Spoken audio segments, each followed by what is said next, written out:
I mean, what's needed?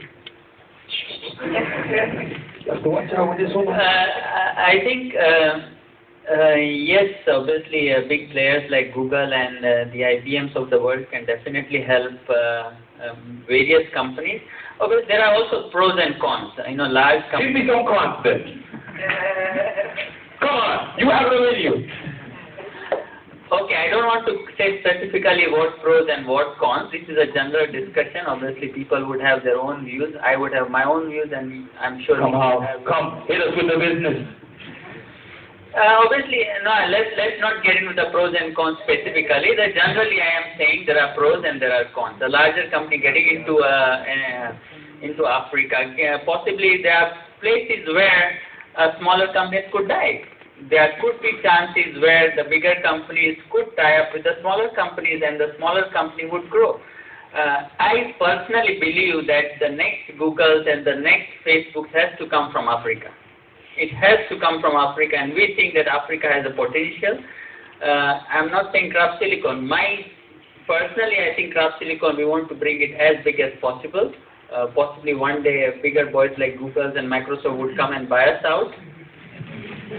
Now I understand where you're like, I don't want to get specific on the pros and cons, but that's somebody from Google next to me. I don't write the checks, by the way.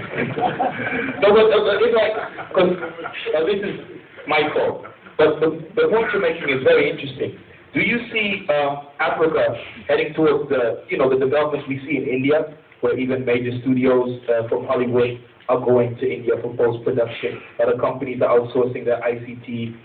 Started small, but it's becoming bigger and bigger. A lot of startups are coming. Do you see this happen in Africa, or is this still a dream? I see that happening, and I'm sure that with time you would also know that a lot of these things would become a reality.